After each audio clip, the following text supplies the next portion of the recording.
पुजाऱ्याने अंधश्रद्धेने 2 मुलांचा जीव घेतला। ती लहान बाळ खरं तर हे जग कसं आहे हे पाहणार होती, परंतु 2-2 तासाच्या फरकाने खरं तर चांगल्या उपचाराची गरज होती।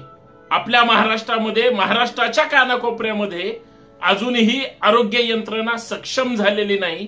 2 पोरांचा जीव गेला हो।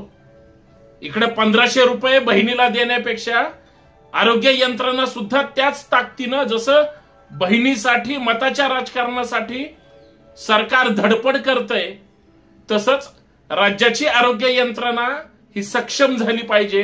यासाठी तरी सरकारला हात जोडून विनंती आहे, त्याच्यावर काहीतरी करा। गडचिरोलीची घटना आहे। 2 मुलं आपल्या आईसोबत आजोळी गेली। अचानक ताप आला आणि ताप कशामुळे आला हे समजायच्या अगोदरच ते एका पुजाऱ्याकडे घेऊन गेले आणि पुजाऱ्यांनी त्याला म्हणजे पाहिलं किंवा त्याची जी काही अधर्मांध अंधश्रद्धा असते त्या पोटी बळी पडले, जडीपोटीनी बरं होईल अशी एक भाबडी अपेक्षेमध्ये त्या मुलांचा जीव गेला। ही संपूर्ण घटना कुठली आहे, काय आहे, या मुद्द्यावर मित्रांनो आपल्याला चर्चा करायची आहे। मनाला वेदना झाल्या। मला असं वाटलं की या गोष्टीला आवाज फोडला पाहिजे, या गोष्टीला आपण लोकांसमोर आणलं पाहिजे। आज फक्त या महाराष्ट्रातल्या एका संवेदनशील जिल्ह्याचीच कहाणी नाही, महाराष्ट्राच्या कानाकोपऱ्यामध्ये अशा बऱ्याच महिला आहेत ज्या कधी कधी गरोदर असताना सुद्धा त्यांना त्या प्रेग्नन्सीसाठी उपचार मिळत नाहीत आणि तिचा त्या प्रवासादरम्यानच मृत्यू होतो। इथं सुद्धा तशीच घटना आहे। पुजाऱ्याकडे गेले, पुजाऱ्यांनी पाहिलं, पुजाऱ्यांनी काय अंगारा लावला असेल, परंतु ताप इतकी भयानक होती। सकाळी 9:30-10 वाजता एकाचा प्राण गेला आणि 12:30 वाजता दुसऱ्याचा प्राण गेला। 2 सख्खे भाऊ, लहान लहान बाळ ते होत्याचं नव्हतं झालं। कुटुंबाने कळलं नाही। त्या मुलांना ज्यावेळेस प्रचंड गंभीर ताप होता त्यावेळेस ते दवाखान्याकडे घेऊन जावं म्हणून त्यावेळेस निघाले, वेळ निघून गेलेली होती। आणि वाईट गोष्ट अशी आहे, 14 किलोमीटर खांद्यावर एका मुलाला बापाने घेतलं होतं आणि एका मुलाला आईने घेतलं होतं। ते प्रवास तसाच करत राहिले। ज्यावेळेस त्या सरकारी दवाखान्यात गेले तोपर्यंत डॉक्टरांनी त्यांना पाहिल्यानंतर, तपासल्यानंतर ते आता या जगात राहिलेले नाहीत, मृतावस्थेत आहेत असं सांगितलं। काय वाटलं असेल त्या बापाच्या आईच्या काळजाला। चर्चा नाही करायची याच्यावर। डिजिटल इंडिया कसला कसला इंडिया बनवतायत, सगळं जग बदलतंय। भारताला महासत्ता करायचंय। आमच्या राज्यामध्ये अजून चांगली आरोग्य यंत्रणा नाही, ती सक्षम करायची। कोणालाही त्याचं देणं घेणं नाही। कोण आहे राज्याचा आरोग्य मंत्री, कोण आहे देशाचा आरोग्य मंत्री? त्यांना आहे का मुलांची काळजी, आहे का या महाराष्ट्रातल्या जनतेची काळजी? याचा प्रश्न, विचार हे कोणी त्यांना विचारणार आहे की नाही? सरकारच्या मनीधनी तरी आहे की नाही? पाठीमागं कोरोना सारखी महामारी आली होती, आरोग्य यंत्रणा किती निष्क्रिय, किती हातभय आणि किती तकलादू आहे हे सांगण्याचा प्रयत्न झाला होता किंवा लक्षात आलं होतं, तरी सुद्धा आरोग्य यंत्रणा त्या ठिकाणी सुधारली नाही। इथं अँब्युलन्स मध्ये भ्रष्टाचार होतो, खरेदीमध्ये लाखो करोड छापले जातात, पण तीच अँब्युलन्स ग्रामीण भागातल्या त्या जिल्ह्यामध्ये नाही जिथं ही मुलं गेली। मित्रांनो, सर्वांना सप्रेम जय जाऊ। भावना गंभीर आहेत, कारण विषय पण तसाच गंभीर आहे। संवेदनशील विषयावर बोलणं गरजेचं आहे। खर तर बाजीराव रमेश वेलादी वय वर्ष 6 आणि दिनेश रमेश वेलादी वय वर्ष फक्त 3.5 वर्ष, हे दोघेही राहणारे एर्रागाल्डा, तालुका अहेरी, जिल्हा गडचिरोली।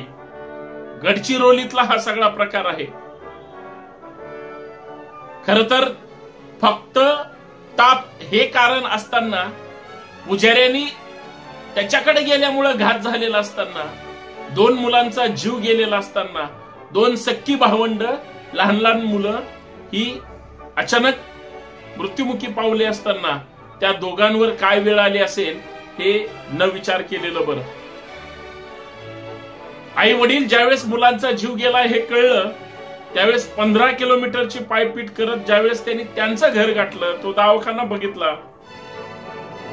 मला माझ्या राज्याच्या मुख्यमंत्र्यांना विचारायचंय, 40 आमदार घेऊन तुम्ही मुंबईतून गुवाहाटीला गेले, सरकार स्थापन केलं, सत्तेवर बसले, ते 40 आमदार गडचिरोलीला घेऊन गेले असते आणि सगळ्या आमदारांच्या आमदार फंडाचा पैसा एका जिल्ह्याला किंवा त्या जिल्ह्याची आरोग्य यंत्रणा सक्षम करण्यासाठी केला असता तर 50 खोक्याने एकदम ओके.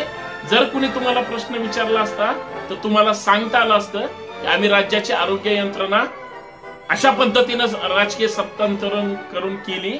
तुम्हाला फक्त जर पैसेच पाहिजे असतील तर या देशातल्या सर्वसामान्य, राज्यातल्या सर्वसामान्य माणसांनी स्वतःचा जीव द्यायचा, प्राण द्यायचा का असं तडफडून मरायचं.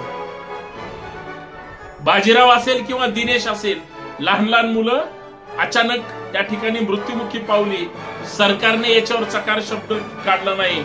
आरोग्य विभागाचे जिल्ह्याचे प्रमुख काय म्हणतात, भावंडांचा मृत्यू झाल्याची माहिती आमच्यावर कानावर आली, परंतु नेमके कारण अजून आम्हाला स्पष्ट झालेलं नाही. चिमुकल्याला आधी पुजाऱ्याकडून घेऊन गेले, आरोग्य केंद्रात येण्यापूर्वीच त्यांचा मृत्यू झालेला होता. रुग्णवाहिका उपलब्ध करून देण्याचा प्रयत्न केला, पण ना नातेवाईकांनी ऐकलं, ना अँब्युलन्स तिथं पोहोचली, ना त्या मुलांना वेळीच उपचार मिळाला. हे जे प्रताप शिंदे डॉक्टर जे आहेत, जे गडचिरोलीचे जिल्हा आरोग्य अधिकारी आहेत, खरं तर अशा अधिकाऱ्यांचं पहिलं सस्पेन्शन झालं पाहिजे, सस्पेंड केलं पाहिजे. अरे तुम्ही जर सक्षम आरोग्य व्यवस्था राबवू शकत नसाल तर त्या पदावर बसून फक्त पगार वाढ घेण्यासाठी आणि रिटायर झाल्यानंतर जास्त पेन्शन मिळण्यासाठी तुमचा त्या पदावर जन्म झालाय का? लाज वाटली पाहिजे तुम्हाला. हीच वेळ जर तुमच्यावर आली असती, डॉक्टर किंवा सरकारला पण माझी विनंती आहे, ही जर अशी गंभीर वेळ सरकारवर, सरकारच्या लोकांवर कुणावर आली असती, कुणावरही असू द्या, पण अशी वाईट वेळ शत्रूवर सुद्धा येऊ नये, आली असती तर तुम्ही यंत्रणा हलवली असती का नसती? का त्या आईबापांना असं पाठीवर, खांद्यावर, डोक्यावर घेऊन त्यांना पुढे जावं लागलं? झालं काय? मूळ प्रकार काय आहे ही सुद्धा थोडी माहिती आपण देऊया. मित्रांनो, फक्त जास्तीत जास्त शेअर करा आणि सबस्क्राईब करा. आपण जोडले गेलं पाहिजे. खर तर 2-4 दिवसापूर्वीची घटना आहे. 2 दिवसापूर्वी आई वडिलांसोबत ही मुलं पत्तीगाव या त्या मुलांच्या आजोळी किंवा मामाच्या गावाला गेली होती. 4 सप्टेंबरला बाजीरावला ताप आला, पाठोपाठ दिनेश आजारी पडला, व्हायरल आहे. सध्या त्याची साथ सुद्धा तशीच भयानक आहे. वडिलांनी त्यांना पुजाऱ्याकडे घेऊन गेले. ही आपल्या अशिक्षित माणसाची सर्वात मोठी अंधश्रद्धा. पुजाऱ्यांनी काय दिवे लावले असतील हा संशोधनाचा विषय. तेथे त्यांना जडीबुटी देण्यात आली. जडीबुटीतून त्या ठिकाणी काहीच फरक पडला नाही, परंतु काही वेळातच दोघाचाही म्हणजे त्या दिनेश आणि बाजीराव यांची प्रकृती खालावली. साधारणतः बाजीरावला सकाळी 10:30 वाजताच मृत्यू आला, तर दिनेश 12:30 पर्यंत गेला. त्या जडीबुटीतून काय झालं, त्यांच्या अंगात ताप भिनली, अजून काय त्रास झाला, हा सगळा संशोधनाचा विषय. आरोग्य विभाग तेवढं करेल, तेवढं मात्र फार जमतं. आणि दुपारी 12 वाजेपर्यंत, 12:30 पर्यंत त्या दिनेशचा मृत्यू झाला. जिमलगट्टा आरोग्य केंद्रावर ज्यावेळेस पत्तीगावला जाण्यासाठी ही सगळी निघाली, साहेब त्या गावची अवस्था इतकी भयानक आहे. गावाला रस्ता नाही, अँब्युलन्स किंवा इतर आरोग्य यंत्रणा कुठली पोहोचू शकत नाही. 18 विश्व दारिद्र्य काय असतं त्या गडचिरोलीतल्या त्या पत्तीगावच्या लोकांना जाऊन विचारा. महासत्ता होणार आहे ना, हा बघा तुमचा महासत्ता. 50 खोक्याने एकदम ओके, इकडे लक्ष द्या. आणि मग कुठलीच यंत्रणा येत नाही असं लक्षात आल्यानंतर ते आई वडील आपल्या मुलांना खांद्यावर घेऊन निघाले. 15 किलोमीटरचा प्रवास केला. ज्यावेळेस त्यांच्या गावात पोहोचले तोपर्यंत मुलं गेलेली होती. चिखलातून, खराब रस्त्यातून, खड्ड्याच्या रस्त्यातून, अत्यंत विदारक परिस्थितीमध्ये, जसं की आपण कल्पना पण करू शकणार नाही अशा अवस्थेतून त्या ठिकाणी मार्ग काढून त्यांना पोहोचावं लागलं. मला एवढंच म्हणायचंय की जे काही समृद्धी महामार्ग आहे, अजून वेगळे वेगळे महामार्ग आहेत, विकास कामाच्या गप्पा हाणल्या जातात, त्या मोदींना, शिंदेंना, पवारांना किंवा फडणवीसांना सांगा, मराठवाड्यातले, विदर्भातले किंवा तो गडचिरोली असेल, असे बहुतांश अजून जिल्हे आहेत. तिथल्या त्या अमरावती मधली परवा बातमी होती, मुलांना नदीहून जाताना त्यांना पाण्यातून जावं लागतं. ही जर अवस्था असेल, फक्त नेत्यांची घरं भरली जातात, सामान्य जनता मात्र उद्ध्वस्त होते. याच्यापेक्षा भयानक दुसरी गोष्ट काय असू शकत नाही. हे मला आपल्या समोर आणायचं होतं. सरकारला हात जोडून विनंती आहे, सरकार हे या राज्याची देखभाल करणारं प्रशासकीय एक सक्षम नेतृत्व आहे.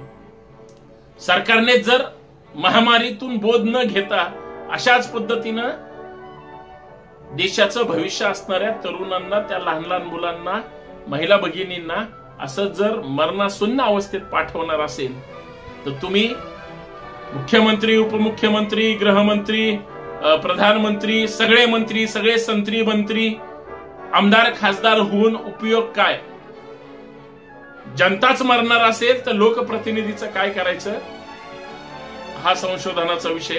पण याच्यातून काहीतरी बोध घ्यावा. आणि सगळ्यात महत्वाचं, अंधश्रद्धा, कर्मकांड, थोतांड हेच जर आमच्या लोकांचे बळी घेणार असतील आणि अंधश्रद्धेच्या विरोधात कडक कायदे जर केले जात असतील तर मग अशा नराधमांवर, मग तो पुजारी असो किंवा अजून कोणी, कठोर शासन का होत नाही? आणि त्या 2 मुलांच्या मृत्यूची जबाबदारी त्या पुजाऱ्यांवर पण टाकली पाहिजे, तो सुद्धा मुख्य आरोपी केला पाहिजे, अशीच या माध्यमातून तमाम महाराष्ट्राच्या वतीनं मागणी करण्यात येत आहे. कारण विषय गंभीर आहे. धन्यवाद.